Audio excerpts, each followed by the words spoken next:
Health anxiety is a very, very bizarre condition.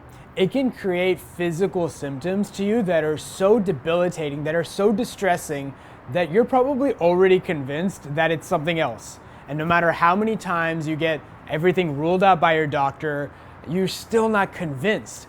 You still feel like you're experiencing physical symptoms like dizziness, nausea, vertigo, shakiness, palpitations. I mean, the list is endless.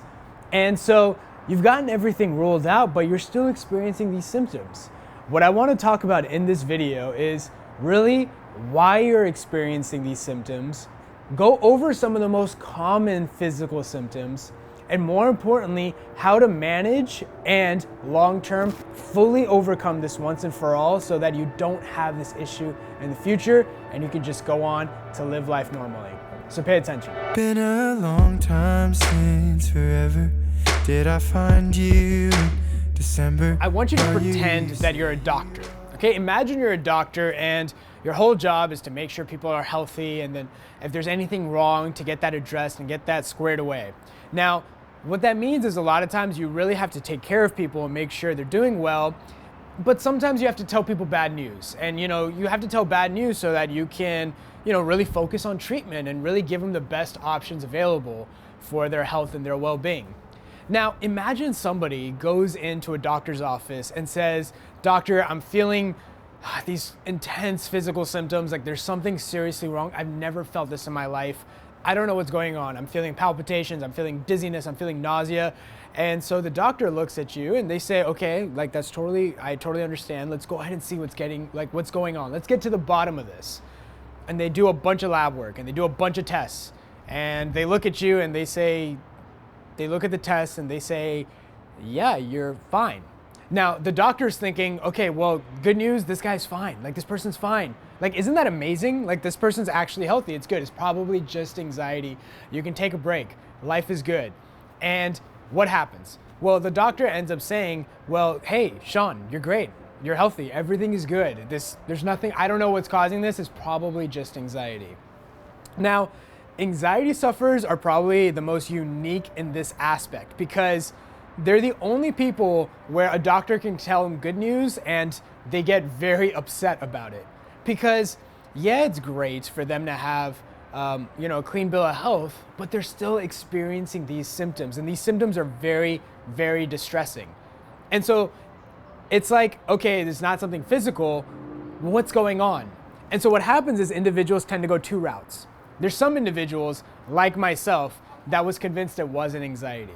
It's because I experienced anxiety. I was experiencing these symptoms even when I was not anxious. And so the doctor just said, "Well, it's nothing, Shaan." And I just said, "Well, this doctor doesn't know what he's talking about. Like, there's clearly something going on, and I need to get to the bottom of this, because if I don't get to the bottom of this, by the time something really happens, it's gonna be too late. So I need to be proactive about this." Then there's the second type of person where they've just accepted that it's anxiety, but they don't fully believe it. They were like, "Well, I've done everything, and so I guess it's anxiety. I mean, look, if it was something else, we'd be getting tested, but it's nothing. So it must just be anxiety." And this is often commonly what people who struggle with health anxiety experience. And so one of the biggest distinctions to really understand is that these physical symptoms that you're feeling, they are real. What these physical symptoms, these debilitating symptoms of dizziness, palpitations, whatever symptoms you have, you can literally write an encyclopedia of all the symptoms and you would still be missing a few symptoms. They're all very real to you. However, when it comes to health anxiety, when it comes to these physical symptoms, there's a difference between these symptoms being real for you and these symptoms being caused by something physically wrong or physically abnormal. So when you go to a doctor, what they're ruling out is making sure there's nothing physically wrong with you. They want to make sure that, okay, you're experiencing these symptoms, we believe you, but is it being caused by something physically wrong? And so when you go to the doctors and they look at everything and they say, "Well, it's not there, it must be anxiety," it's it's a double-edged sword. On one end, you feel like, okay, that's great, like it's anxiety, but it's also on the other end, it's like, okay, but how do I make this go away? And so imagine you've gone to the doctor and all this has happened, and then, well, you still have these symptoms. So then what do? Let's say you're struggling with palpitations. And so you Google palpitations. And what you find is, let's say, a Reddit forum of somebody experiencing the exact same thing. And on the comment section, you see someone say, oh yeah, I had a cousin that actually had the same symptoms and he died. And you are struggling with this anxiety, who've been ruled out by the doctor, but still trying to find an answer. You're like, oh my God, like that could happen to me. I'm experiencing the exact same symptoms. What's going on? And so what happens is you start getting into a deeper rabbit hole. You start Googling these symptoms. You start going on WebMD, trying to figure out what's happening. You start identifying these symptoms, and more importantly, you become even more self-aware of how you're feeling. So now it's not just palpitations, it's shortness of breath, it's dizziness. Everything you're seeing, you're becoming more hyper aware, and things that you may have not noticed, all of a sudden you're starting to experience more. And it's almost like your anxiety is getting worse. And now you go to the doctor again and you say, doc, like the symptoms are still not there, and like, what do I do? And then, so, the doctor may do like an EKG for your heart and says everything is fine. But you, in your mind, it's like, okay, but I saw on forums that EKGs may not be the best. Maybe I need to wear a heart monitor for 24 hours, because what if the issue that was causing it wasn't there in the doctor's office? So you can imagine people struggling with anxiety kind of going into these what if scenarios. And the truth is that what they're experiencing is real. They're responding. You are really responding in proportion to how debilitating and intense your symptoms are.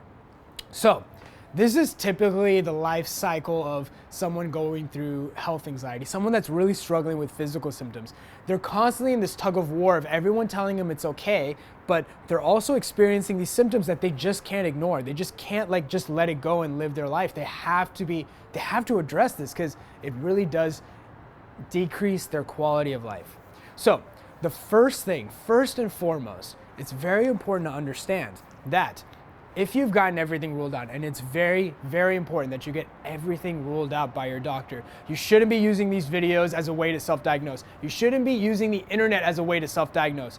Make sure you've gotten everything ruled out by your doctor. And if you haven't, please stop this video. It's totally okay. But chances are, from the people that I meet and the people that I know that watch these videos, you've gotten everything ruled out, and you've probably gotten everything exhausted. And even though everything's been ruled out, you're still convinced it's something else. Well, it's very important to understand that these physical symptoms that you're experiencing, it's almost like the more bizarre they are, the less convincing it's anxiety. So, if you have like a tinnitus in your ear that's very loud, and then it's just so loud you can pick up every single thing, well, how does anxiety create something like that? Or let's say if you're having vision changes and you've gotten everything ruled out and you're getting blurry vision or tunnel vision, or you're getting intense palpitations, or your heart is skipping a beat, or you're getting shortness of breath. You can see how many symptoms people are experiencing. And the more intense they are, the less convincing it's anxiety, because you just think, well, anxiety must be in the head. But that's not true. The good news is that if you have gotten everything ruled out by your doctor, it is actually anxiety. The key here really is to understand how anxiety creates these physical symptoms. And to really break that down, you really have to understand that anxiety as a term in itself doesn't really tell you anything. If, I'm making this video, I'm nervous, I'm anxious. I have to do some other things that are a little bit stressful, I'm a little bit anxious about that. What you're also experiencing is anxiety as well. So you're experiencing anxiety, but what type of anxiety? So I like to really break it down, and there's two types of anxiety. There's normal life problems, normal stressors, me getting a little bit nervous about making this video. And then there is the anxiety that's based on what I like to call a state, where your nervous system has become so sensitized. It's not anxiety anymore. It's taken it too far. It's almost about survival. And so when it's about survival, you start experiencing very intense physical symptoms that mimic health conditions. And oftentimes you've never experienced that before. Most often, people rarely experience this. but this is the first time you're experiencing it. So when you say anxiety, well, you've experienced anxiety as a normal stressor, not like this. So it's very important to understand that anxiety, the state dependent, the one that you're really struggling with, is actually caused by anxiety, meaning it's state dependent. It's based on the state. And so the mechanism that really goes along with this is something that we call the fight or flight response. Changing tongue since I remember. Miss my God forever. Now this mechanism, the fight or flight response, really explains every single physical symptom that you have. Believe it or not, before I understood this mechanism, I was utterly lost. I thought every physical symptom was the onset of something absolutely terrible. And then when I Googled it, when I went on forums, it validated it. And I just didn't understand, how does anxiety create these physical symptoms? I almost felt that people were telling me, Shaan, it's all in your head, you're making this up. I literally felt that I was so neglected by doctors, by friends, by medical professionals, because I was feeling these symptoms and I couldn't really figure it out. I even went to therapists and, they were talking about breathing techniques and childhood trauma, and I didn't understand what was happening. And if I just understood this mechanism, this would have made so much more sense.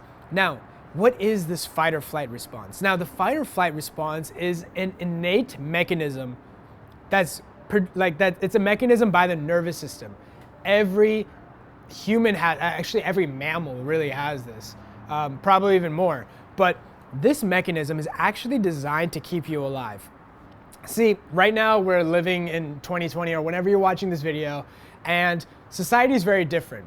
We're actually designed based on prehistoric times where, our threats were tigers, lions, something trying to eat us, maybe some tribal warfare.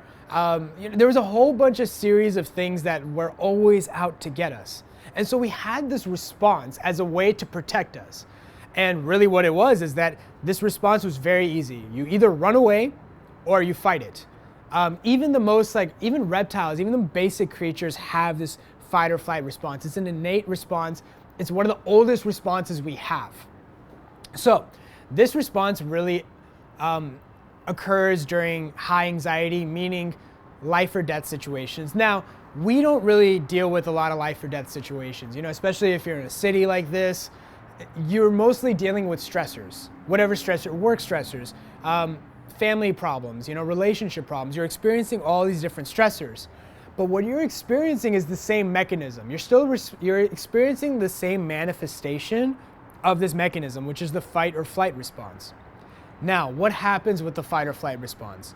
What your body ends up doing is that it starts producing different stress hormones. Some of the stress hormones are adrenaline, noradrenaline, epinephrine, norepinephrine, cortisol. A lot of different stress hormones, as well as your body kind of changing physiologically. Here's an example. Imagine I'm a little bit nervous before this video. So I may start sweating a little bit. Or I may just get a little bit nervous and I can tell my heart's beating, or I may get some butterflies in the stomach. But there's no threat. There's nothing out to get me. I'm just a little bit nervous. So that's the fight or flight response. However, you've experienced this before you were struggling with anxiety. What's happened is that you're experiencing a very intense fight or flight response. You're experiencing a fight or flight response that's like, Shaan, there's a tiger in here right now. You gotta get out of here. All systems go. It's almost like you probably even experienced a panic attack because of that, and you didn't know what it was, and you felt like, oh, I'm gonna die. I have no idea why I'm feeling this way. Now, the confusing part about all this is there is no tiger. There is nothing, and yet you're super observant that something's wrong. And so what you do notice is that you're experiencing physical symptoms.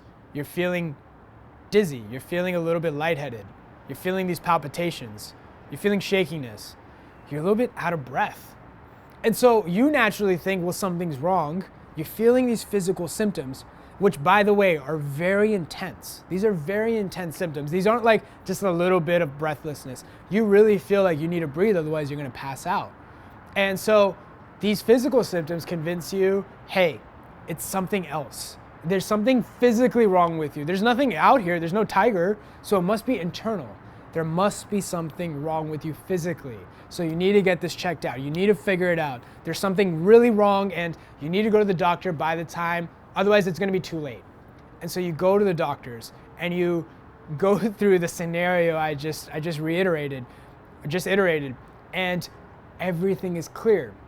And what happens is you're still experiencing these physical symptoms. And so all these physical symptoms, all of them, no matter what you're experiencing, can really be explained by the fight or flight response. And so what I want to talk about is really talk about some of the most common physical symptoms and really explain to you how the fight or flight response really creates these physical symptoms. Because if you don't understand why these symptoms are occurring, it's very hard for you to fix the anxiety. You'll always be focused on the symptom. If it's tinnitus, you'll always be focused on the tinnitus.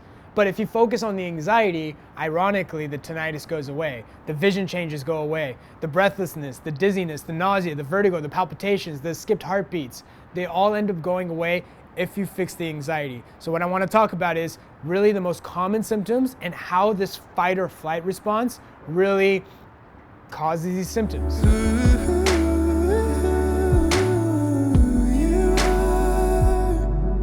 Before I even get into the most common symptoms, I've actually written out a report that really shows you step by step really what you're experiencing and more importantly how to get out of this. The link is going to be down below. What I have found is, look, these videos are great. I hope you enjoy them. I get a lot of great feedback, but sometimes with understanding how anxiety works, I've almost found writing it out is a little bit better. It helps you kind of understand, it helps you go back and you can reread this several times. So what I've found is these videos are great. They help you understand that you're not alone and that what you're experiencing is normal. But sometimes that's not enough. Sometimes you really need to understand a little bit deeper. So what I've done is I've written out a report. The link is down below. It's absolutely free. I'm not charging people. And the reason why is because I help people fully overcome this, but I really do work with a limited number of people. And the reason why is because I want to make sure they fully recover. So I need to make sure that all eyes are there. We're not really interested in coping or managing. We're really interested in helping people fully overcome. And so because of that, I can't really work with everybody in the world. But just because that's the case, that doesn't mean you shouldn't get help or you shouldn't get value and I shouldn't be giving value to you. So what I've done is I've written out a report. The report is absolutely free. This kind of breaks down what we're talking about right now and really helps you understand really not only what's happening, but how to get out of this and really the steps and what to expect during the recovery journey. So the link is down below. Definitely check that out. Now let's get into the common symptoms. Let's take heart palpitations because heart palpitations is one of the most common ones.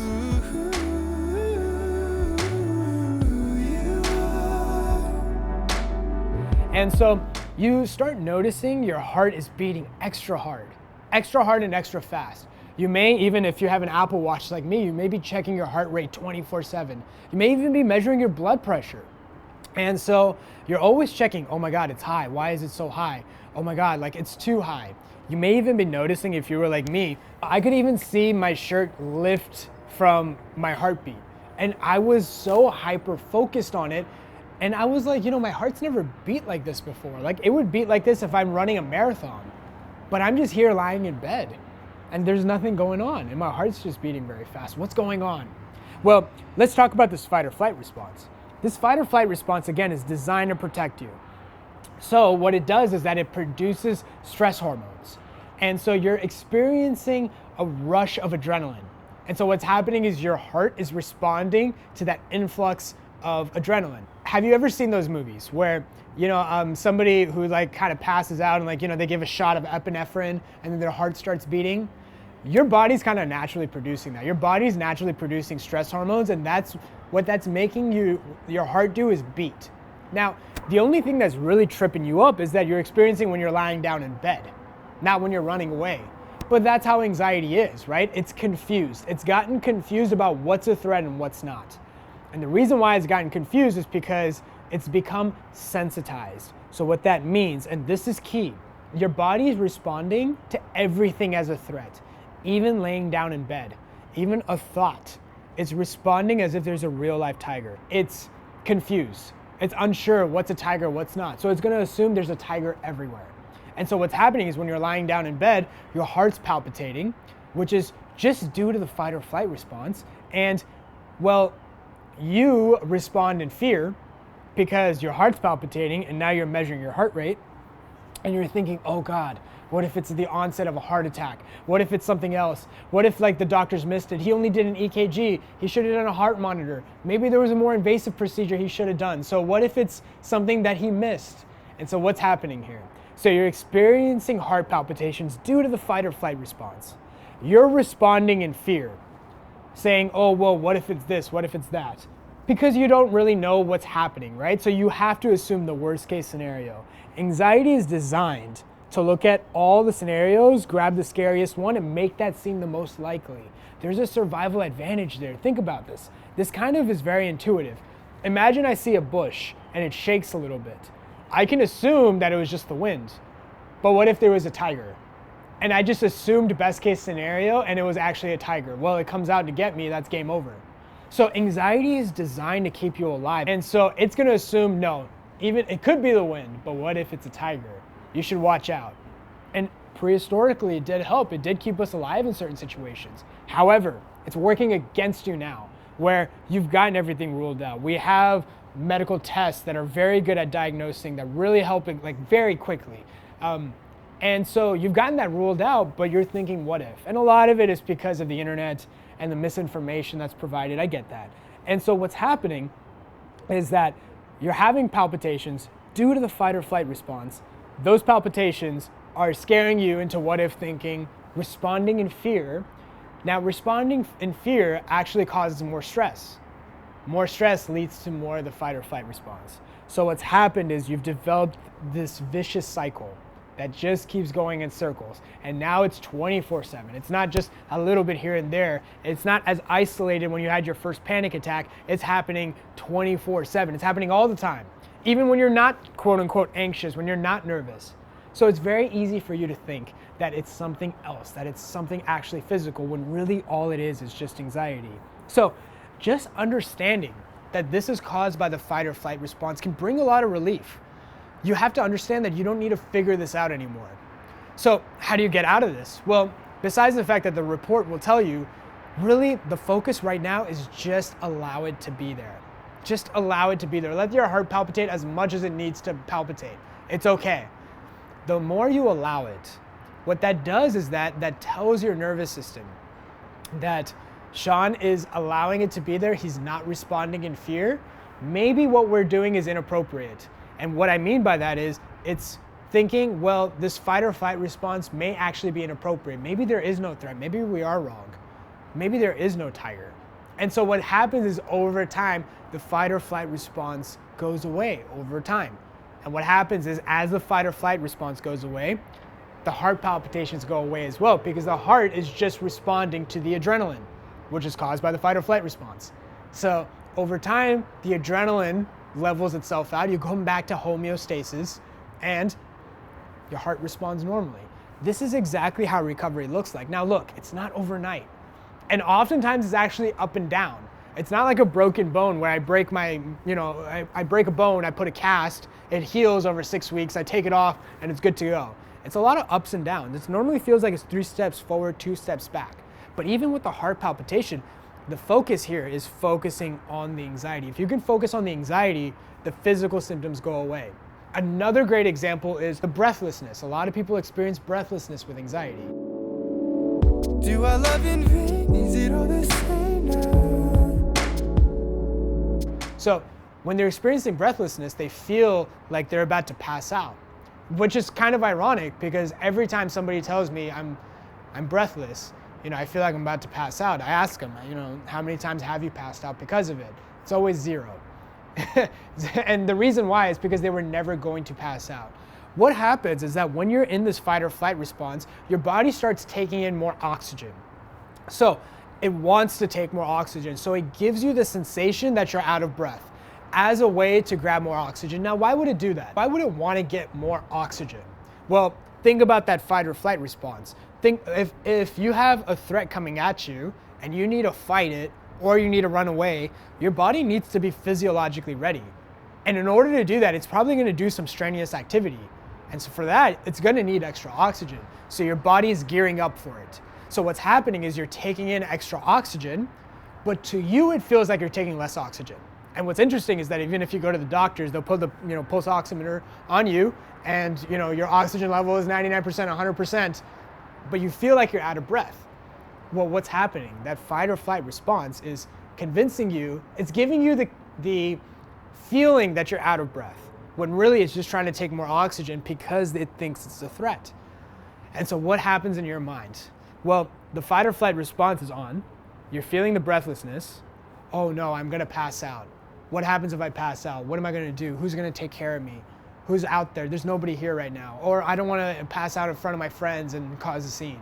Well, what is that doing to your fight or flight response? You're adding more stress. And what that does is that creates the cycle again. So what do? Well, just let it be there. Almost call its bluff out. You haven't passed out. You think you haven't passed out because you went inside or you went outside to get some air. You were never gonna pass out because you've gotten everything ruled out by your doctor. Again, assume you've gotten everything ruled out by your doctor. You have to do that. You have to go to your doctor and get everything ruled out. So once you get everything ruled out, well, that's what it is. And you'll see the way out of this is through it. You have to call the bluff of the symptoms. So again, if you can understand the fight or flight response, well, you can understand all these things. Now, one more thing I want to say. If I had to make a video for every single physical symptom, the videos would be endless. They would never end. There's always a physical symptom. If someone's struggling with heart palpitation, there's someone else that's dealing with skipped heartbeats. I'm just talking to you about the most common symptoms. Now, you may be experiencing symptoms that aren't very common. Ironically for me, digestive issues was my biggest symptom, and I felt when I was struggling, there wasn't much information on anxiety creating digestive issues. But the truth is that if you've gotten everything ruled out, you need to put everything under the anxiety umbrella. And so don't think that just because Shaan hasn't mentioned this or you haven't found it on the internet, or whatever the situation is, that it's not anxiety. Again, anxiety is great at convincing you it's anything else but anxiety, but you've gotten everything ruled out, it's definitely anxiety. So remember here, just because I haven't given a physical symptom doesn't mean it's not anxiety. Again, think about this critically. As long as you've gotten everything ruled out, really ask yourself, how does a fight or flight response create this symptom? Why would it cause that? Once you throw everything under the anxiety umbrella, it's key to focus on the anxiety and not ask other people, okay, this person has digestive issues and palpitations. I only have palpitations, so I must be struggling with something different than they are. That's not how this works. Think about getting the flu. You can have two people that get the flu. One person has a fever and cold sweats. The other person has a fever and is very fatigued. Just because they have two different symptoms, are they struggling with two different things? No. The underlying issue is still that they have the flu. And so if your body manifests itself differently or it produces different symptoms, that doesn't mean the cause of it is different. The origin is probably the same. And so don't look at it as a one-to-one ratio. Don't say, well, this person has dizziness, palpitations, and nausea. I have dizziness, palpitations, and that lump in the throat sensation. So we have two different things. Trying to find someone with that perfect one-to-one ratio. That doesn't work, and it's unnecessary. If you could just focus on the anxiety, all these symptoms go away. The rule of thumb is if you didn't have these symptoms before anxiety, they're gonna go away after anxiety. That's the best way to focus on it. Do I love in vain? Is it all the same now? So remember here, a lot of the symptoms you're experiencing, they are real. You are feeling actual symptoms. But the truth is that it's not being caused by anything physical. And that's such great news. Because if you could just focus on a few principles, if you could just focus on a few things, this goes away. This can all go away. And you don't really need to rely on anything else. And so the truth is that the beginning of recovery is typically when people understand this is anxiety. My recovery journey didn't start until I finally accepted the fact that it was anxiety. Most of my struggles was just me getting convinced, oh, well, I thought it was anxiety, but maybe it's something else. But once I knew for sure that it was anxiety, that's when my recovery started. Now, that's just the beginning. Recovery is kind of a process. And like I say, it's normally 3 steps forward, 2 steps back. So it can feel overwhelming and it can feel like a long process. And I have always found the best way to get out of this is by someone taking you by the hand and taking you to full recovery, knowing exactly what happens, exactly what to expect, And typically I have found these people, the best people are the ones that have gone through it themselves. The people that have gone through it themselves, this isn't something, you could just read in a book and This is experiential, right? These physical symptoms you're experiencing, they're not real per se. They're not on a medical test because there's nothing physically wrong. Yet experientially, you're really distressed. You're very uncomfortable. And so unless someone has kind of gone through that, it's very hard for them to relate. And if it's hard for them to relate, well, it's hard for them to help. And so really the best way I found is having someone take you by the hand and taking you to recovery. It's amazing. In a weird way, the internet has made things worse in the sense that you can WebMD your symptoms and convince yourself you have something truly debilitating. But and you can also go on forums and Google search and it tells you some really scary things. But at the same time, it's actually the best time for recovery because the internet has brought everyone together. And you can get help from not just people within your city, but people around the world that have gone through this. And so if you're really struggling with this, well, why don't I just take you to recovery myself? I'll take you step by step. I know exactly what pitfalls there are to avoid. When I work with people, I don't just give them some advice and make them go away on their own and see if it works. I don't know if it works or not. I'm with them every step of the way. I'm the biggest critic. I want to make sure that these symptoms are gone. And I don't even believe that I just tell them and they let them go. I have to see it for myself. I know every step of the way what obstacles to hit. So if that's you, we can do it together. Why don't I just guide you to recovery? Now the truth is that the people I work with, I'm very committed on their recovery. So I really do focus on people that are invested in their recovery. So if that's you, I'll put a link down below to my mentorship. Click that link. It'll show you a short video. It'll tell you about how the mentorship works, the questions, how I work with people, and you can see if it's a good fit. And if it's a good fit, fill out an application. My team and I will review that application. And if you are a great fit, we'll have a free strategy session with you. We will take a look and identify what your biggest obstacles are, what your biggest roadblocks are, if you're genuinely a good fit, if you're someone that we can actually help. And if so, we will guide you to recovery ourselves. Now look, this is for people that are seriously invested. If you want free content or you have some other issues, that's totally cool. I have a bunch of free content, not only in that report, but in my private Facebook group, in this YouTube channel. There's a bunch of free content. You're more than welcome to go through this content and get to recovery. You can do it. But if you want that extra support and you just want to get out of this as quickly as possible and go back to living and want to ensure success by really having people that have gone through this themselves, really guiding you step by step, this is for you. If you're really invested and you're willing to put in the time, the dedication to really focus on long-term freedom. If that's you, hit the link down below. I'll see you guys inside.